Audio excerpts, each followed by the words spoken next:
오늘 우리가 함께 묵상할 하나님의 말씀은 데살로니가 후서 2장 1절에서 4절까지 말씀입니다. 말씀의 은혜를 나누기 전 먼저 카리스를 준비해 주시기 바랍니다.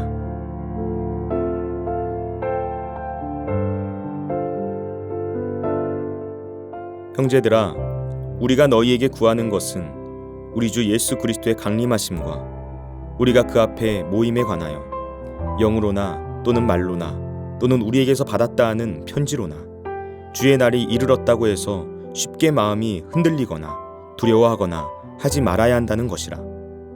누가 어떻게 하여도 너희가 미혹되지 말라. 먼저 배교하는 일이 있고 저 불법의 사람 곧 멸망의 아들이 나타나기 전에는 그 날이 이르지 아니하리니 그는 대적하는 자라. 신이라고 불리는 모든 것과 숭배함을 받는 것에 대항하여 그 위에 자기를 높이고 하나님의 성전에 앉아 자기를 하나님이라고 내세우느니라. 아멘.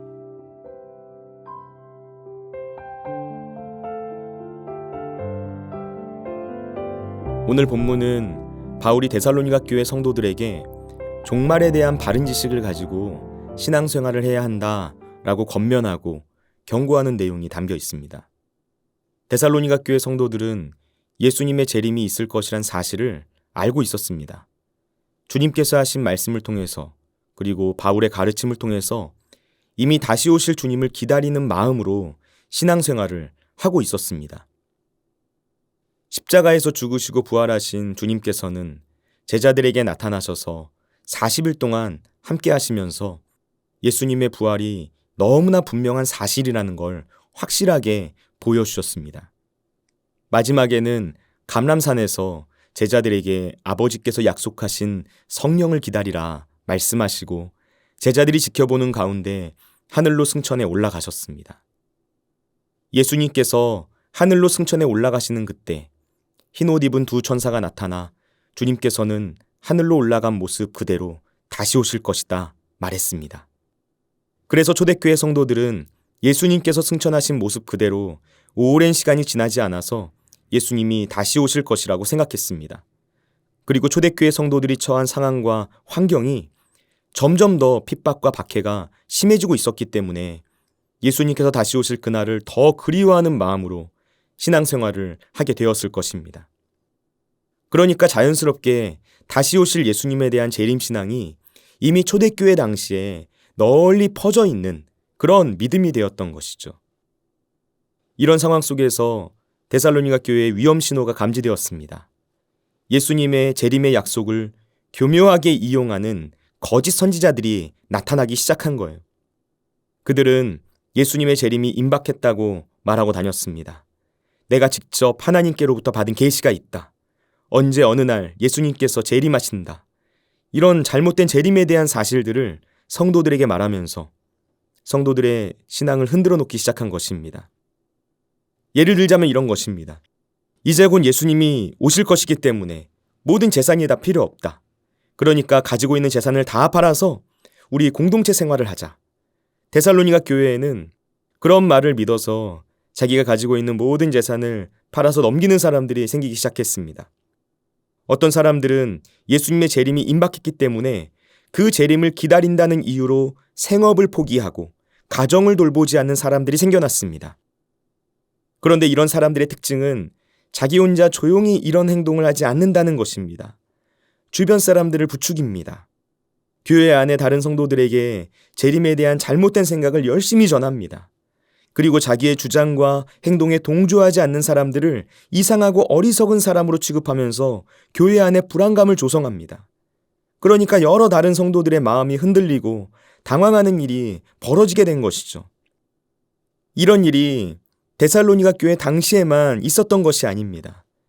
요즘에도 사이비 이단들의 모습을 잘 살펴보면 그때나 지금이나 별반 차이가 없구나 하는 것을 알 수 있습니다. 사이비 종교에 빠지면 어떻게 됩니까? 사이비 종교는 어떤 일을 하게 만들어버립니까? 그들은 가정을 무너뜨립니다. 집을 나가게 하고 학업을 중단하게 만들고 생업을 포기하게 만들어버립니다. 그리고 멀쩡한 교회를 분열시킵니다. 데살로니가 교회가 마주했던 현실과 너무나 유사한 것이죠. 이단 사이비는 예나 지금이나 똑같은 모습으로 활동하는 것입니다. 바울은 이렇게 큰 불안과 혼란 가운데 있었던 데살로니가 교회 성도들에게 분명한 지침을 줍니다. 먼저 예수님께서 재림하실 때 분명한 징조가 있을 것이다 말하고 있습니다. 3절과 4절 말씀입니다. 누가 어떻게 하여도 너희가 미혹되지 말라. 먼저 배교하는 일이 있고 저 불법의 사람 곧 멸망의 아들이 나타나기 전에는 그날이 이르지 아니하리니 그는 대적하는 자라 신이라고 불리는 모든 것과 숭배함을 받는 것에 대항하여 그 위에 자기를 높이고 하나님의 성전에 앉아 자기를 하나님이라고 내세우느니라. 지금 바울이 데살로니가 교회 성도들에게 아무에게도 어떤 방식으로도 속아 넘어가지 말라고 말합니다. 분명한 징조를 보면서 그때가 가까이 왔는지 분별해야 한다는 것이죠. 주님께서 재림하시는 그날이 오기 전에 가장 먼저 어떤 일이 일어납니까? 배교하는 일이 있다고 말합니다. 믿음을 배신하는 사람들이 생겨난다는 것입니다. 70인역 성경에는 배교로 번역된 아포스타시아라는 단어를 하나님에 대한 거역을 뜻하는 말로 사용합니다. 그러니까 배교란 무엇입니까? 하나님을 따랐던 사람이 하나님을 떠나고 하나님을 거역하게 되는 것을 뜻합니다. 여러분, 이 말씀은 많은 것을 생각하게 만들어줍니다. 지금 이 시대에 배교자가 없습니까? 하나님을 따랐던 사람이 하나님을 떠나고 하나님을 거역하는 일이 없습니까? 분명 일어나고 있습니다. 하나님의 뜻, 하나님의 말씀에서 벗어난 일들이 아무렇지 않게 일어나고 있습니다. 분명 하나님을 믿는다고 말했고 하나님을 따른다고 했었던 사람들이 하나님을 떠나 살아갑니다. 오히려 그런 사람들이 하나님을 믿는 사람들을 더 조롱하고 비웃습니다. 이런 모습을 보면 지금 우리가 살아가고 있는 이 시대가 말세인 것이 너무나 분명해 보일 정도입니다. 마지막 때 또 다른 징조가 무엇입니까?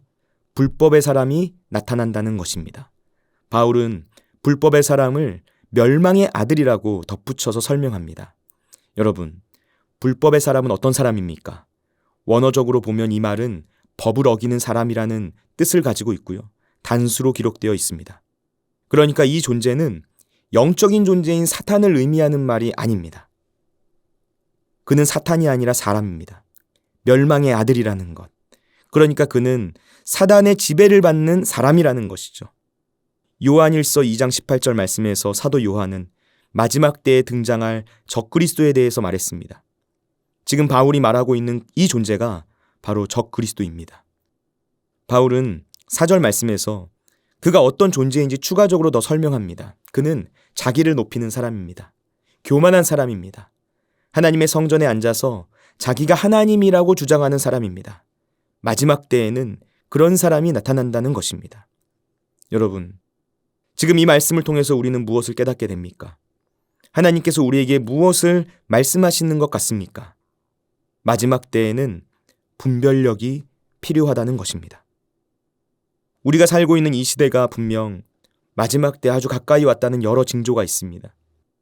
우리는 이런 시대를 살아가면서 무엇이 옳고 그른 것인지를 분별하면서 주님만 꽉 붙잡고 살아가야 합니다. 주변을 둘러보시기 바랍니다.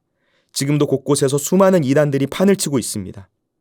어떻게 이런 말에 속아 넘어갈 수 있지 싶은 생각을 하게 되지만 정말 많은 사람들이 이단과 사이비에 미혹을 당해서 자기 인생을 망치고 가정이 깨지고 주변 사람들까지 어려움에 빠뜨리고 있습니다.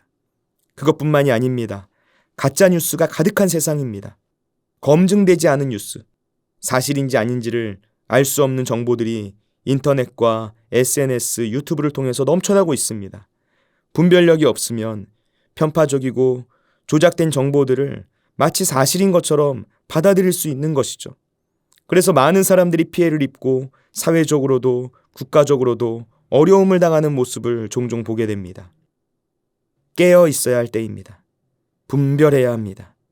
분별하기 위해서 진리가 무엇인지 하나님의 말씀을 깊이 공부하고 묵상해야 합니다. 성령으로 충만해야 합니다.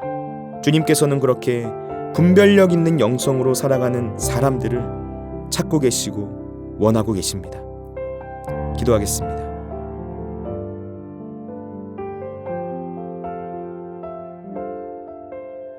우리를 사랑하시는 하나님 아버지, 이 시대가 마지막 때가 이르렀음을 보게 됩니다. 주님께서 다시 오실 그날을 기대하고 소망할수록 더욱 깨어서 분별력을 가진 채로 살아가길 원합니다. 세상에서 들려오는 온갖 난리와 소문에 마음을 빼앗기지 않게 하시고 이단과 사이비의 미혹에 빠져들지 않도록 우리를 지키시고 보호하여 주옵소서. 겸손하게 하여 주옵소서. 우리의 마음 가운데 교만함이 사라지길 원합니다. 마지막 때 적그리스도의 모습이 교만이라는 사실을 기억하면서 먼저 우리의 마음 가운데 영적인 눈이 띄어지고 겸손함으로 주님 앞에 바로 설 수 있기를 간절히 원합니다. 성령님, 우리를 붙잡아 주옵소서. 오늘도 우리와 함께 하시는 예수님의 이름으로 기도드립니다. 아멘.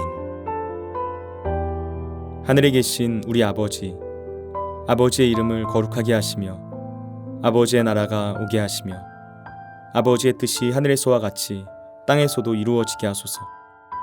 오늘 우리에게 일용할 양식을 주시고 우리가 우리에게 잘못한 사람을 용서하여 준 것 같이 우리 죄를 용서하여 주시고 우리를 시험에 빠지지 않게 하시고 악에서 구하소서. 나라와 권능과 영광이 영원히 아버지의 것입니다. 아멘.